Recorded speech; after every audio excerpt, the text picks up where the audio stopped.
Good evening, everyone, and welcome to today's workshop on project management fundamentals.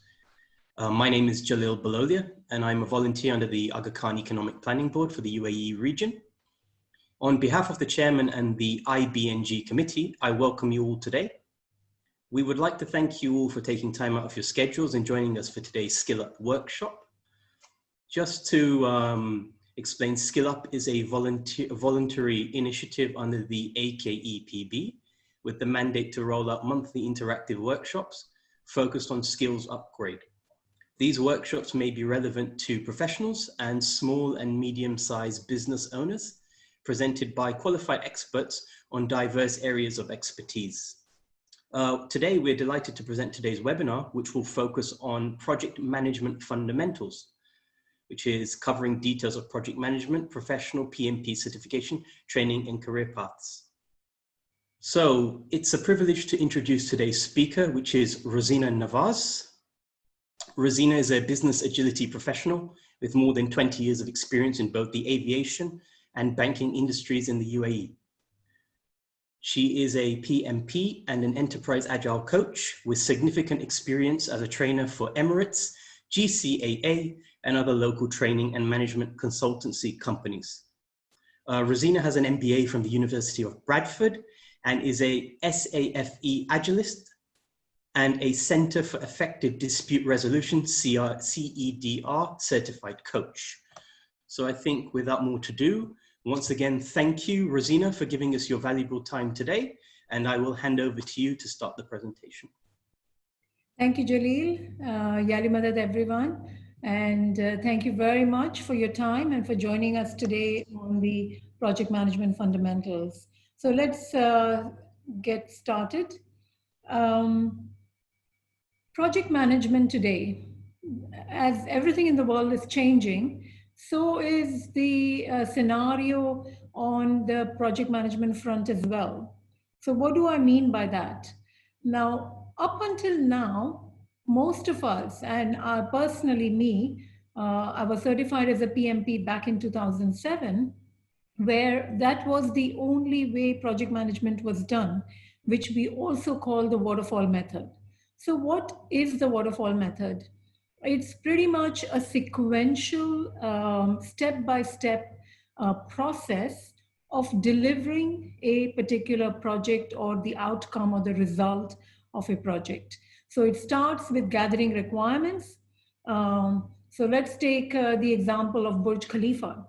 The requirements for Burj Khalifa would have been gathered from all the stakeholders, the government, all the regulatory bodies, in terms of its height, its design, the material, and then people, the architects and various different people would go into designing what Burj Khalifa was going to actually look like. And then the development or the execution or the construction of the tower starts. And when that execution is completed, then when we say testing, it's from a software perspective, but if this was a tower or any construction piece, it would mean checking that all of the requirements have been met. The customers, the stakeholders would look at your product, in this case, the Burj Khalifa, they're happy with it. And when we say we deploy it, it's ready to go and it's ready to be used. So this is how project management worked. So your big Burj Khalifa or your big outcome came at the end, and this could have been several years. In the case of Burj Khalifa, of course, it could be even several months or several weeks. So even if you were doing a little mini project at home, so for example, you're planning a family holiday, that's a project, because you begin to understand where your holiday is going to be, what are you going to do, all of that. You can call it requirements, and then you go into booking your tickets, deciding what to pack. Then you actually go on your holiday, and then you come back, and yet that particular project is done. So we're going to go into the details of a definition of a project, but just so that you understand, waterfall is a sequential method, and it gets delivered. The entire product gets delivered at the end. Then what happened? The world was moving faster. The customers were not willing to wait as long as they had to for a waterfall method.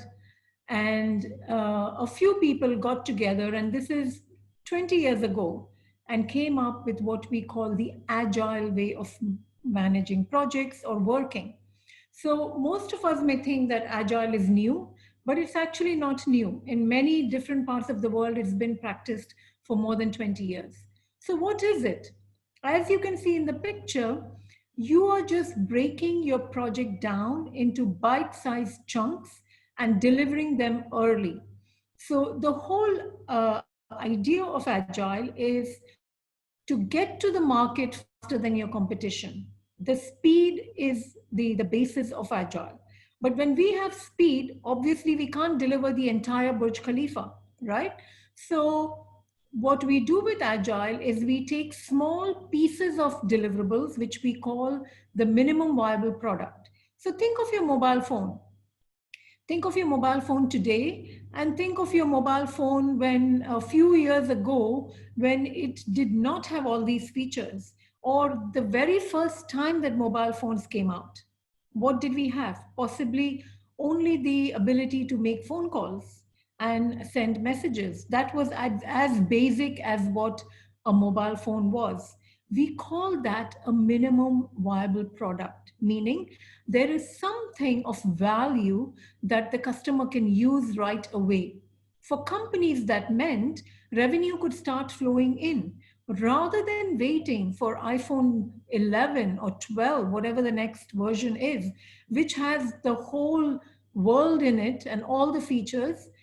We don't want to wait that long, nor do companies want to wait for that revenue so long, nor are customers prepared to wait. So the whole idea of getting to the market faster, than your competition, being competitive, beginning your revenue lines coming in faster than waiting for months and years, that is what gave birth to Agile. So it's a very different way of working. And Agile in itself is not a methodology. Agile is simply a mindset. So the whole foundation of Agile is based on this manifesto. So these few people who got in a room and said, you know what, we need to work differently. And this, at this time, many years ago, it was mainly about software. It was mainly about technology. But today, it's a way of working. It's the entire organization needs to work Agile, which we'll talk a little bit more about. So at that time, they came up with the Agile Manifesto. And what did the Agile Manifesto say? That we prefer individuals and interactions over processes and tools, meaning Agile is based on face-to-face interaction. All of the processes, you don't get into a system, you don't get into a computer. It's not technical. It's like going back to kindergarten. You have discussions with your customers. You have continuous discussion with your team members. You prefer face-to-face. The teams are co-located. We prefer a working product, meaning we want to get to the market with a very basic product rather than collecting documents and writing requirements as we did in the waterfall method, where we had a 500-page document, which we call the requirements or the BRD as we call it, business requirements document. We don't want to go there. We'd rather have a working product faster. We prefer customer collaboration. We don't want to go into months and years of contract negotiation. Rather, we would prefer to talk to our customers, ask them what they want, deliver what they want very quickly, and then ask for their feedback and improve our product continuously. And we want to respond to change. We want to be dynamic. In the waterfall method, if there is a change, once the requirements are gathered, we have to go through an entire process of going through a request approval. We don't want to do that. We want the customer standing next to us and telling us, you know what, I don't like the size of this font. I don't like the color of my screen. Change it, and we'll change it right away. So rather than being slaves to a plan, We'd rather be dynamic, and we'd rather collaborate with our customer and give them what they want, when they want, how they want.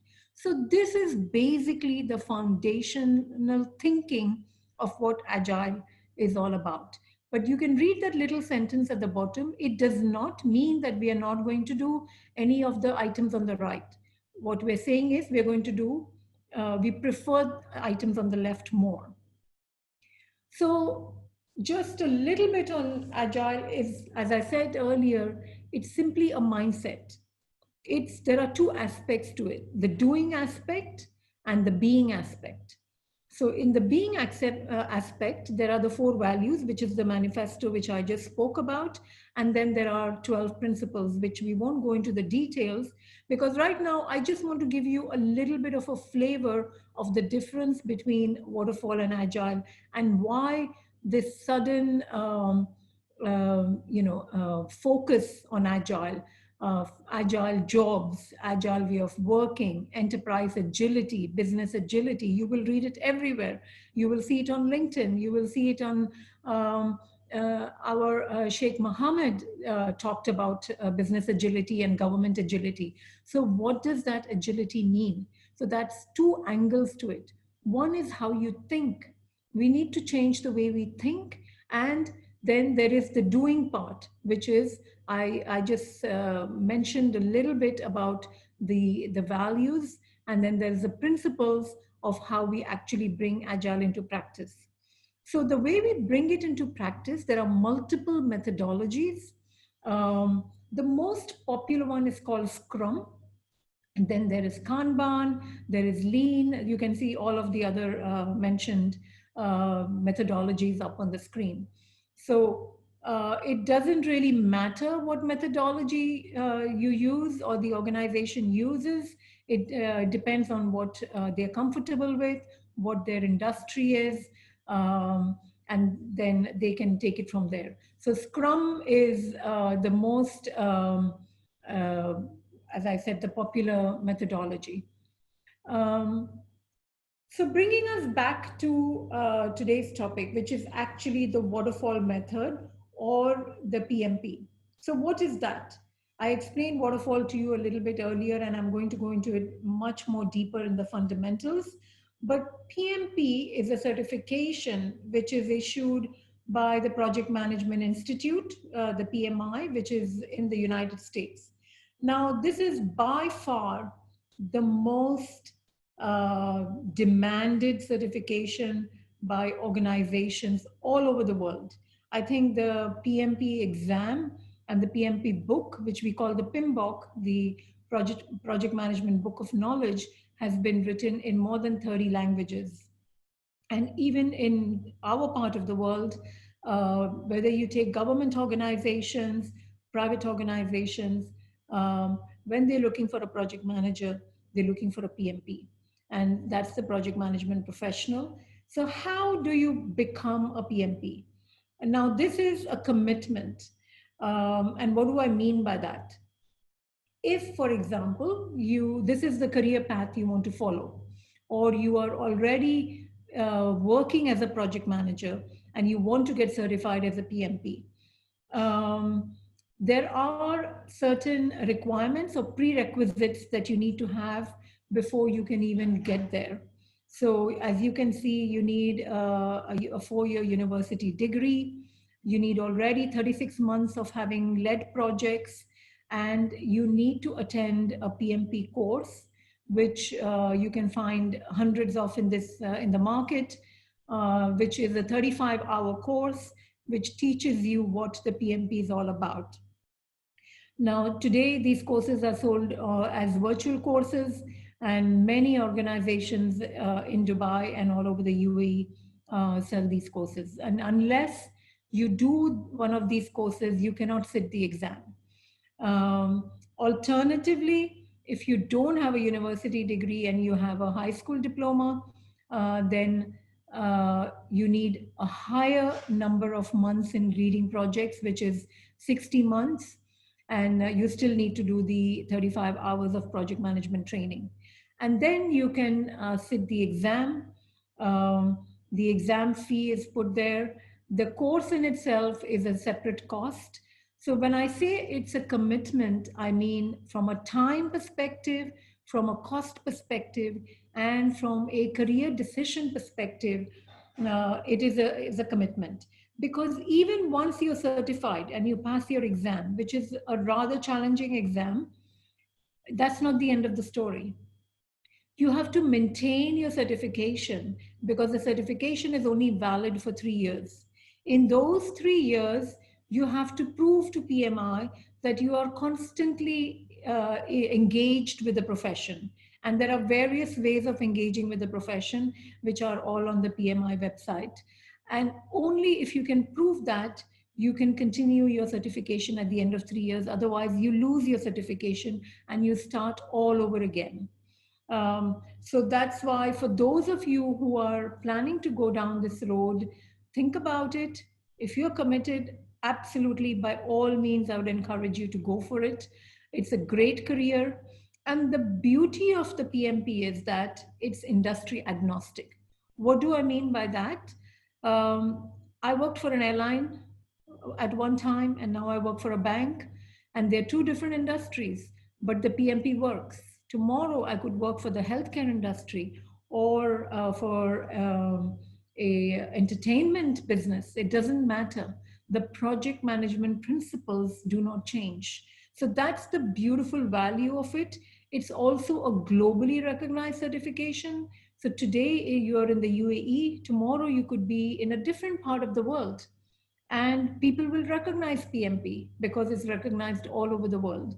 So that is the other advantage of a PMP, that whilst it's challenging to achieve, once you achieve it, it's with you for life if you maintain it, and then it's recognized all over. So that's about the PMP. How about the Agile certification? Now here, there is a whole world of certifications you can do. The PMI themselves have a certification in Agile called the PMI ACP.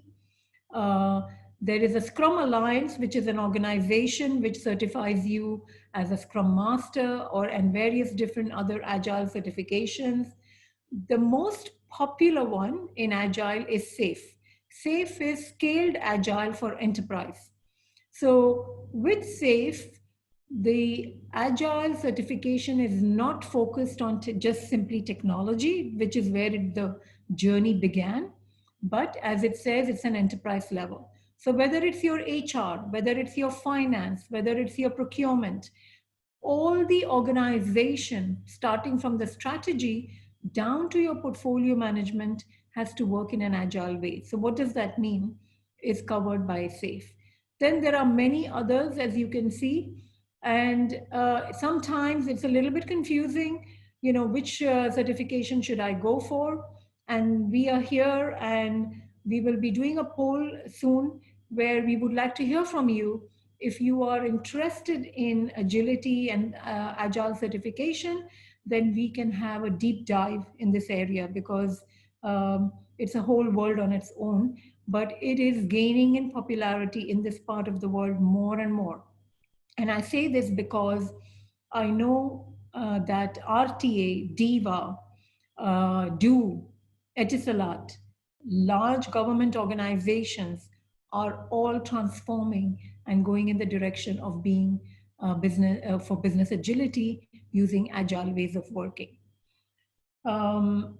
So a little bit of a view on what is a project manager versus a scrum master. So if you were taking an agile certification, you would no longer be called a project manager, you would be called a scrum master. Now, these are two different human beings with two different brains. The most important thing is the thinking. So if you, I mentioned earlier that agile is about the mindset. So as a scrum master, you are a completely different human being.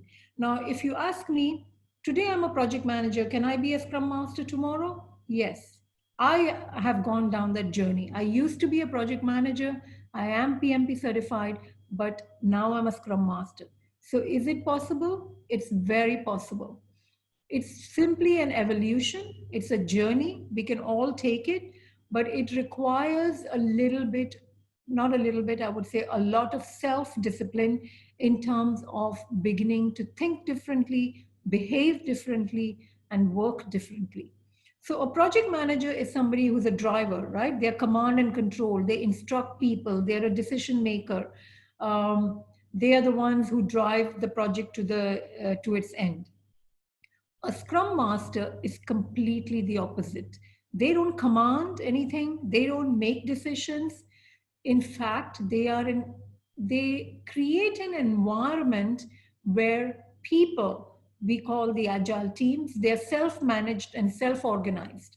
They're more like a mentor, a facilitator, a coach, a supporter, a protector of the team from all the impediments in an organization. So think of them as somebody like, if you go for a rally, you have marshals.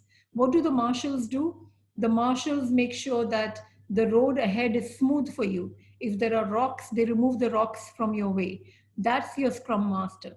They ensure that you have a smooth sail. If there is a storm coming, they'll warn you that there's a storm. If there is a rock in your path, they'll remove the rock. That is what a scrum master is. The skill set is very different. The mindset is very different. So we're going to now actually do a little bit of a deep dive into the project management fundamentals, right? So why does an organization do projects, or why do we do projects in our personal life? There always has to be a reason, because projects cost us money, it costs us time. So if we don't have a valid reason, or in business language, we call it justification, then we should not be spending that kind of money. So it could be anything from a market demand, so for example, there is or a legal requirement or a government requirement. So a while back, if you know, the VAT came into the picture. So all organizations had to ensure that they were VAT compliant. So the VAT compliance was a project for all organizations in this part of the world. And that meant you had to start and finish your VAT compliance by a particular period of time. That means you had to change your systems, you had to change your processes, you had to train your people on what VAT was, and everything that went with it. So that was an example of either a legal requirement or a government requirement. A customer request could be the customer demanding all the time. Our mobile phones are changing. Every new release of a mobile phone has new features on it. Where do these new features come from? It's the customers who are asking, we want a better camera, or we want a better way to use certain tools on the phone. So other than those strategic opportunities, so let's look at our situation right now. In the COVID situation, certain businesses, for example, let's take the business of manufacturing all disinfectant material and masks, has been a massive strategic opportunity. And those organizations that were in that business, and some even jumped to that business because there was an opportunity in the market to do that. Other businesses suffered because their particular businesses did not need that particular product at that particular time. So the point here is that projects arise for multiple reasons, and organizations have to either have no choice but to do it, or they grab the business opportunity. And sometimes technology is changing all the time, and therefore our applications are changing, the way we do business is changing, and many projects arise simply out of technological advances. So these are some of the reasons. Now, there is no shortage of reasons why we need to do projects, but every organization has a limit on the funding. Nobody has, and even non-profit organizations do not have a limit on how much money is available, how much time is available, how many people they can put on projects. And therefore, what becomes important is prioritization, very much like we do in our life. We have a certain budget every month, and yet we want to do multiple things. We want to go on holiday, we have to pay our rent, we have to do our groceries, and yet we have to manage all of these competing demands within that budget. So organizations are no different. Within the budgets, they have to very skillfully choose the projects. And how will they choose? How will I choose, should I go on holiday this month or not?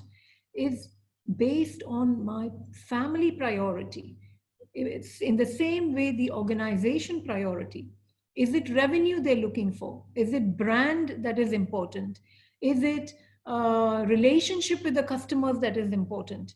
Based on what is relevant and the industry the organization is, you have to prioritize which projects to do and equally which projects not to do.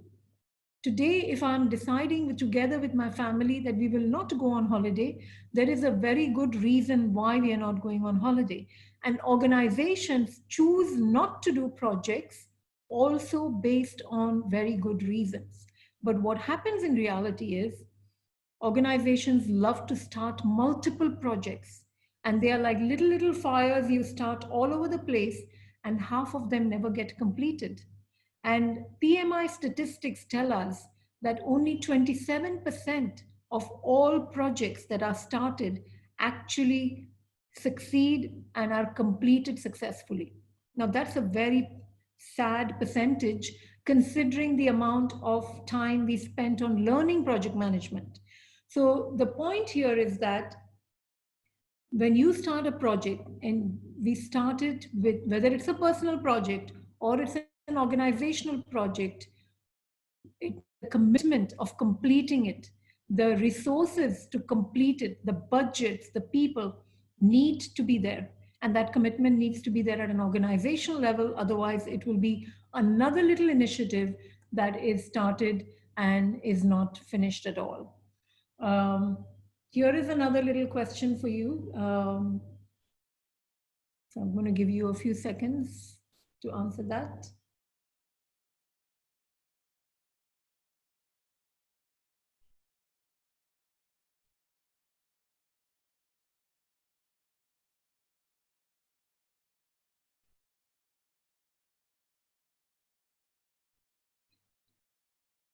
Okay, so 33% have said you want to get certified. Okay. All right, so if I add that up, there's quite a large percentage of you that want to get certified either in PMP or in Agile, which is a great thing. And if you want to just for learning, that's great as well. All learning, all knowledge is always useful. So ultimately, we do projects, and out of projects come various products. We talked about the Burj Khalifa. It's a product which came out of a project. The VAT compliance, the family holiday, whatever it is that you started your project for, the outcome of that is what the ultimate deliverable. The word is deliverable that we use in PMP, which is what you ultimately get out of the project. So let's try to find a definition. What is a project? And this is the PMI definition. It's a temporary endeavor. When we say temporary, the word temporary does not mean that it's few weeks. It means that one day it will end.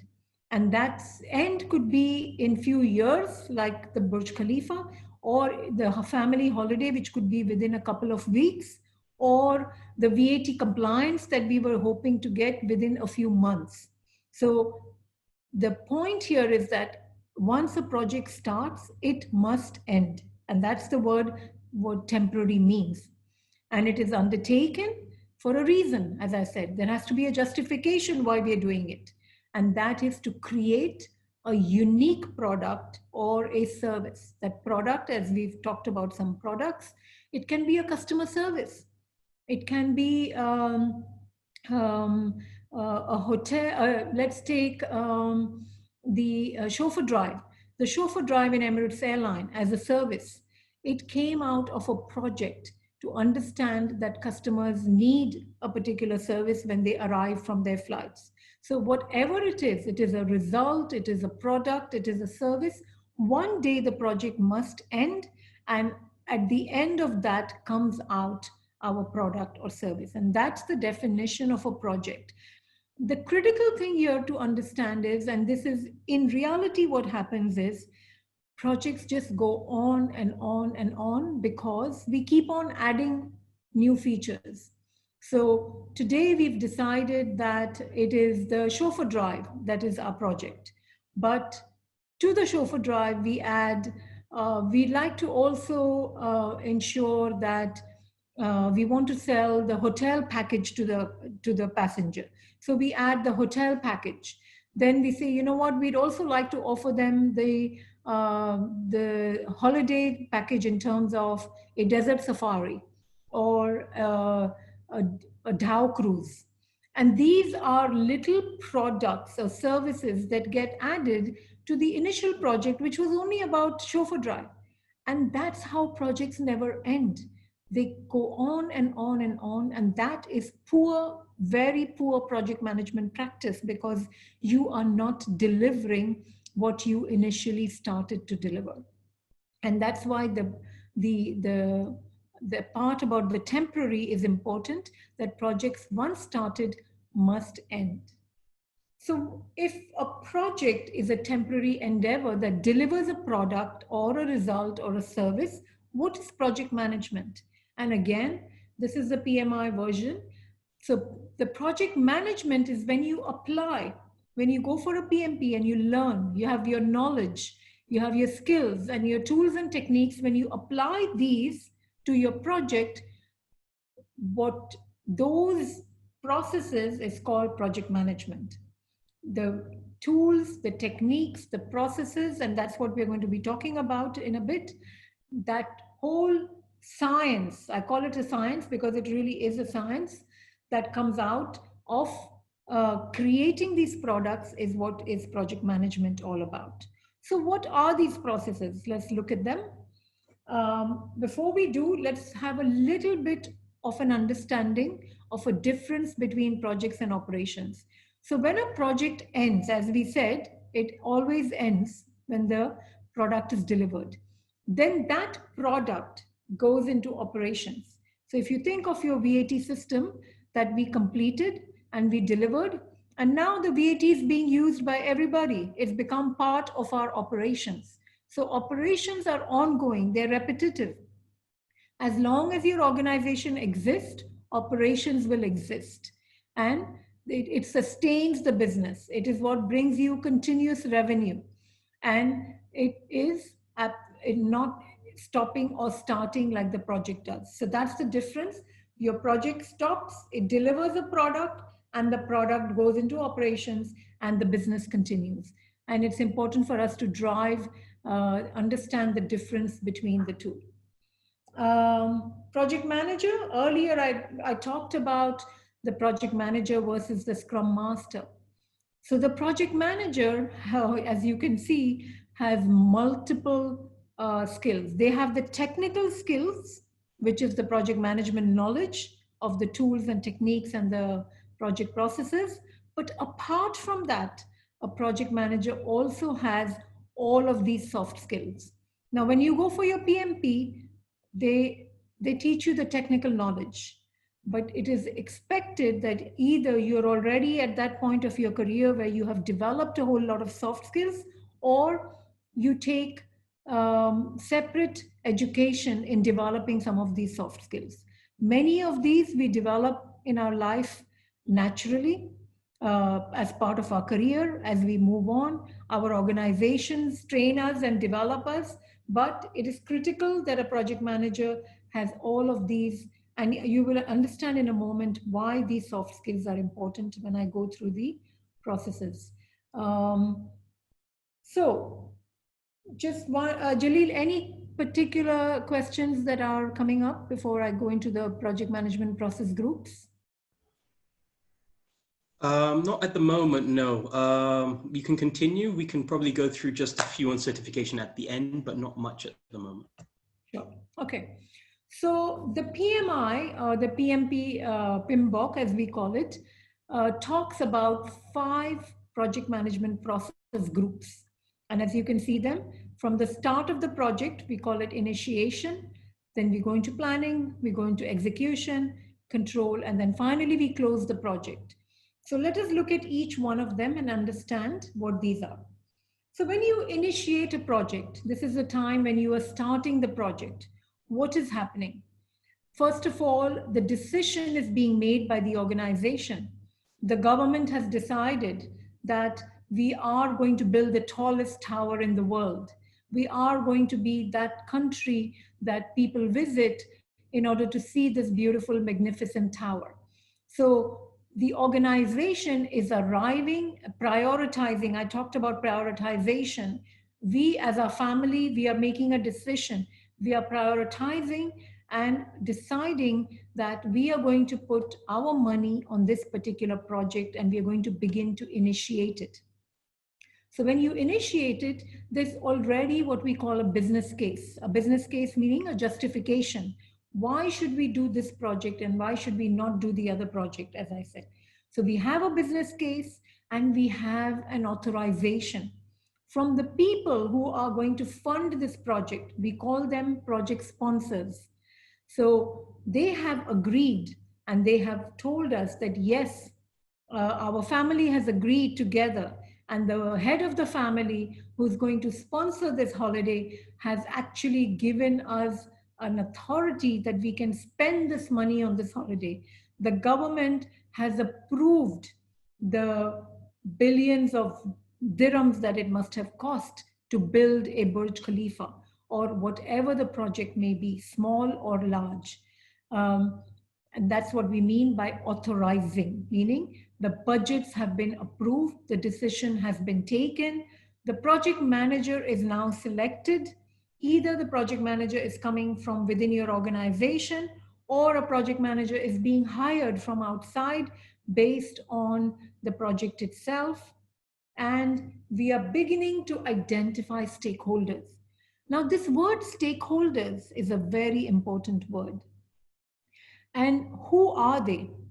Stakeholders, the definition of stakeholder is anybody and everybody who has an influence or an impact on the project or is influenced by or impacted by a project is a stakeholder. So if I were to build a factory in the middle of Jumeirah, the people living around that factory become my stakeholders because they're going to be impacted by this factory. This factory is going to create an environmental impact, and the people living around it are going to be directly impacted by the noise and the fumes from my factory. So the point I'm trying to make is stakeholders are not just the organization people. They are not just your sponsors, the project managers, the people within the organization, but they are far and wide. They are the government, because if you don't take the necessary permissions, licenses to conduct your project, they could put a stop on your project, and therefore they have an impact on your project. So government authorities, regulatory authorities, neighbors, if you're building a house, your neighbor becomes your stakeholder because your neighbor has to live with that noise that you're going to construct for the next 3 years. So when we talk about stakeholders, we need to think far and wide about anybody and everybody who's going to be affected by this project. If you're in the manufacturing business and you're creating a particular type of canned food, then where are you going to manufacture this? Who are you going to export it to? The logistics, your partners, your vendors, the consumers, all of them become stakeholders. And the reason why I am stressing on this point is very often when projects are started, the stakeholder analysis or identification is not done comprehensively. What then happens is halfway through your project, you realize that either the customers are not happy, or your neighbor has put a stop order on your construction project because you didn't involve them, or one of the regulatory bodies were not involved and there is a legal issue, or something else, right?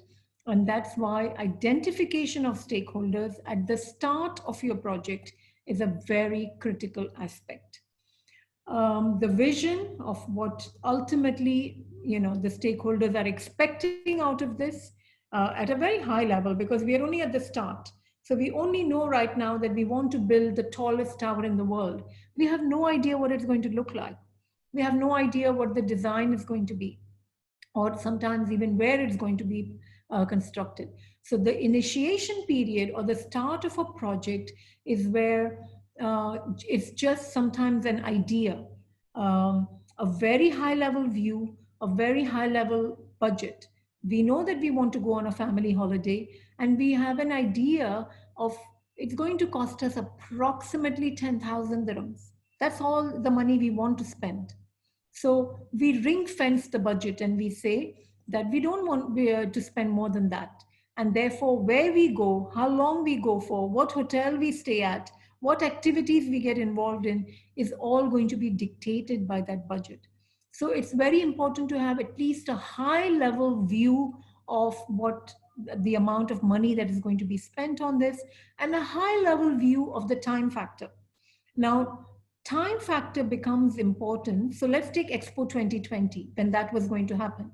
When we were in 2017 and 2018, Expo 2020 preparations had to be completed by a certain date. We could not say that I am building a particular initiative for Expo 2020, but it will be ready in 2021, right? It defeats the purpose.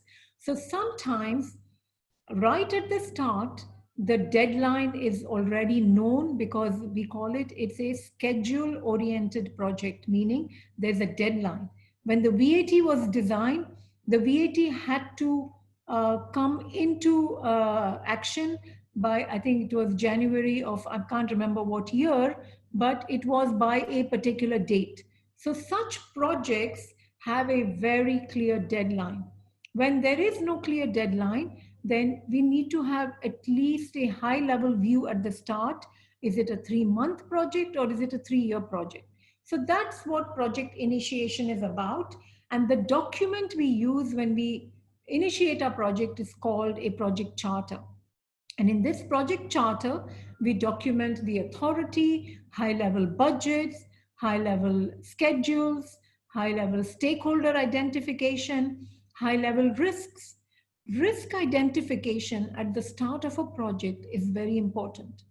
So if we were going on a family holiday and we are going on a skiing holiday, and most of our family members do not know how to ski, then possibly the risks of not everybody not enjoying that holiday have to be taken into consideration at the start.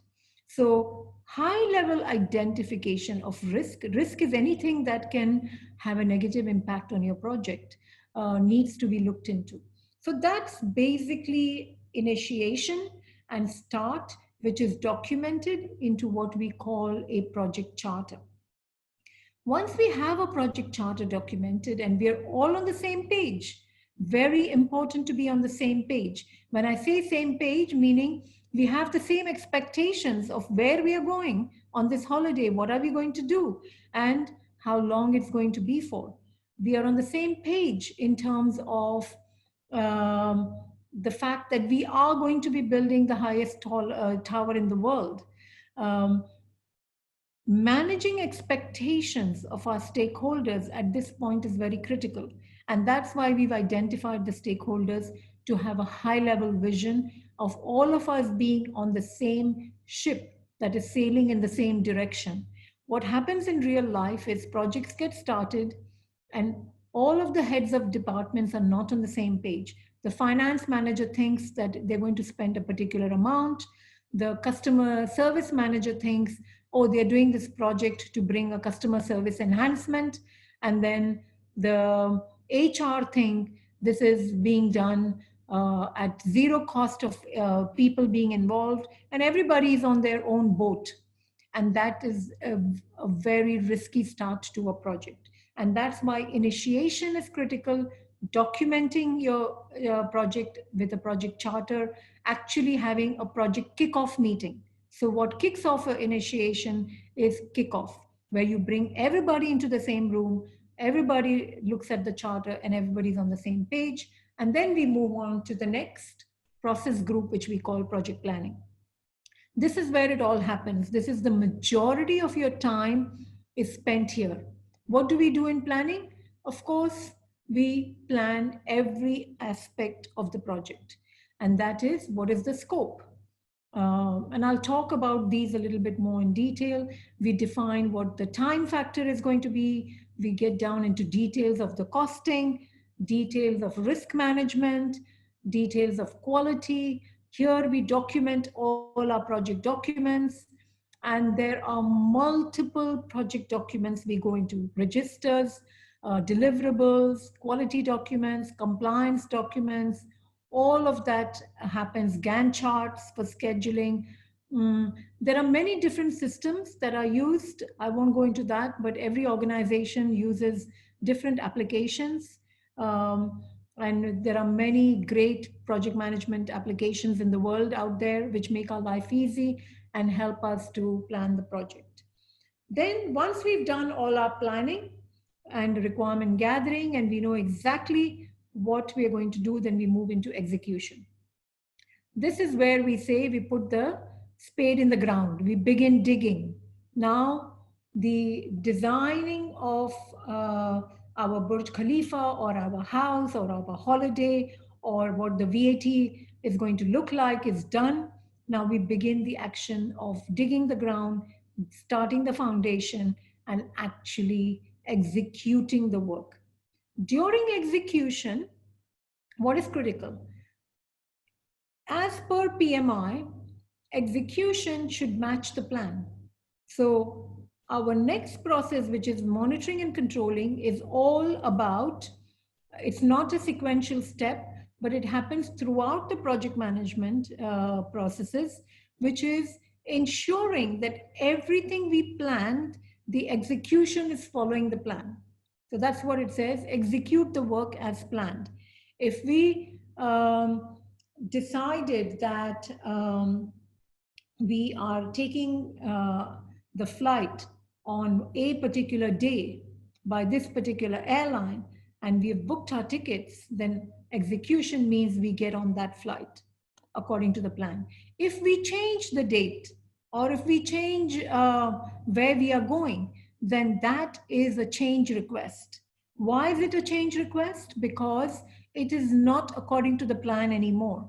So every single thing that we execute either has to be according to the plan, and if it is not according to the plan, then we call it a change request, and we manage the change through a change request process, and that has to be approved in order for us to execute it. In real life, the biggest failure of projects come when execution does not follow the plan, and when changes are taken without going through the change control process. So what happens is, we have decided, as I said earlier, that our project was to deliver a chauffeur drive service to our customers. But once we planned it, all fantastic. Now when we start executing it, wonderful ideas come to our mind. Why not ensure that the chauffeur drive, as I said earlier, also has a holiday and a hotel package attached to it? And we are so excited, we add these requirements in. What happens is, we call that going out of scope, because this was not in our plan earlier.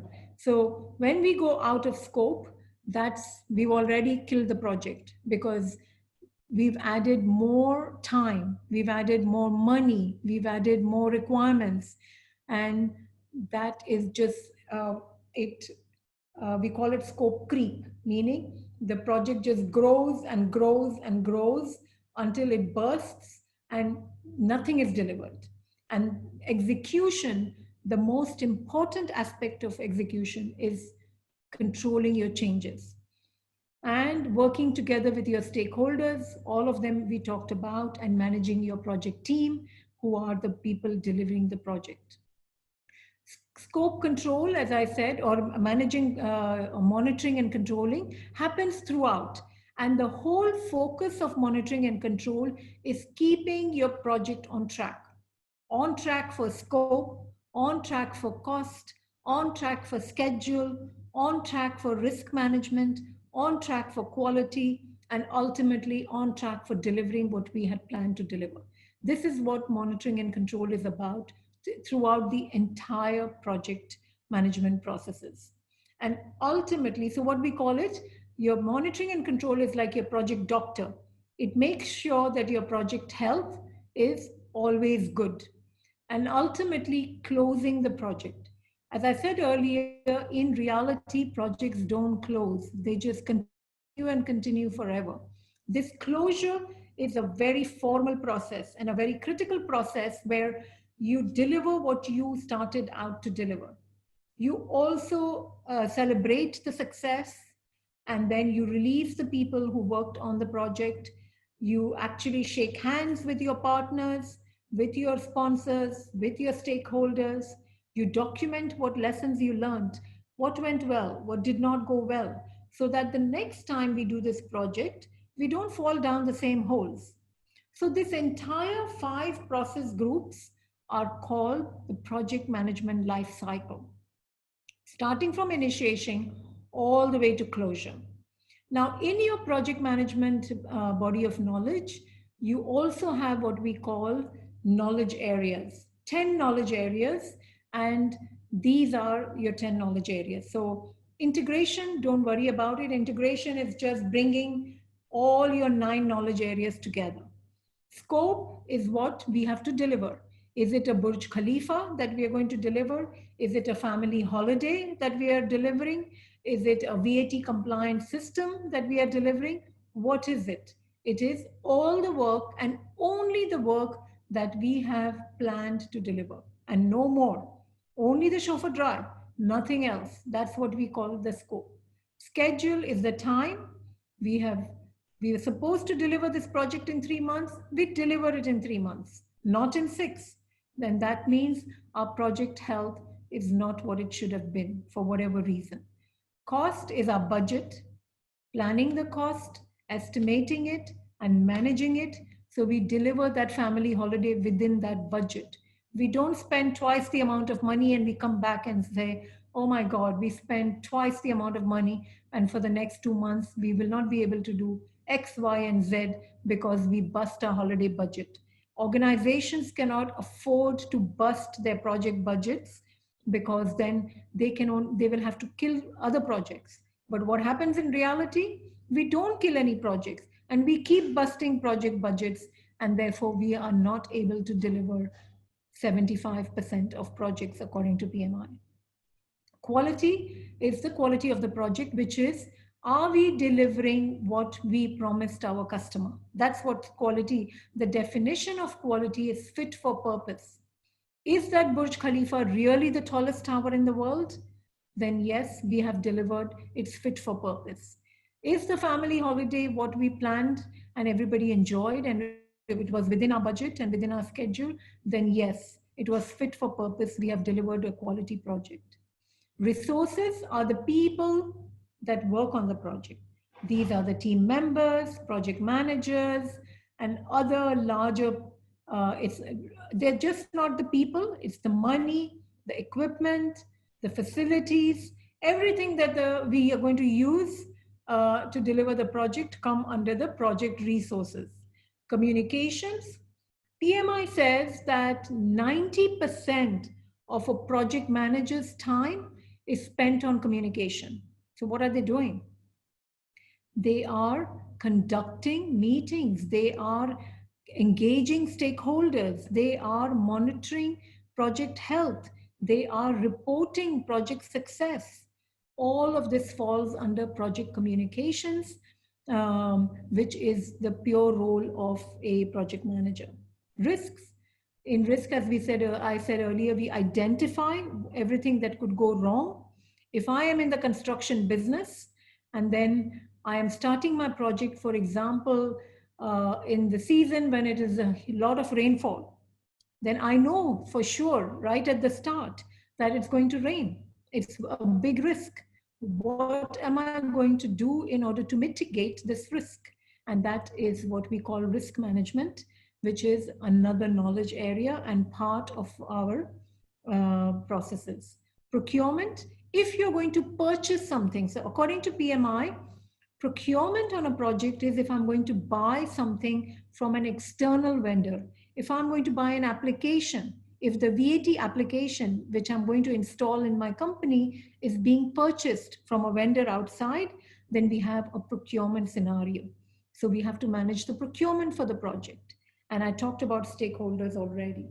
So this makes up what we call knowledge areas, which have to be managed within the 5 process groups. All 10 knowledge areas have to be managed within the 5 process groups. So if you look at an overall view of a PMP, if you went for a PMP, this is what you would be studying. Across on the top, you see the 5 process groups. On the from the 4 to 13, the reason why it's 4, it starts from chapter 4, is your integration, scope, schedule. These are your knowledge areas. And then there are 49 processes. So for example, if I take initiation process group and I look at integration, I see 4.1. Right at the start, as I said, we will be writing the project charter. This is when so writing a project charter is a process, sub-process of a initiation process group and integration knowledge area. So every sub-process falls under a particular process group and a particular knowledge area. So I won't go into the details of the 49 processes, but this is to give you an idea of what you would be studying if you were to go for your PMP. If you don't want to go for PMP and you just want to understand project fundamentals, then a simple understanding of what happens in every process group. And mainly I would focus on scope, schedule, cost. If you even understand that I should not go over my scope, I should not bust my budget, I should stay within my schedule, then already we are on the way to success of completing the project according to the plan. Thank you to Rosina. Oh, thank you. Thank you for the opportunity. I really appreciate it. And thank you everyone for your time and for listening to me. Appreciate it. Yeah. Perfect. Thank you all. Have a great evening.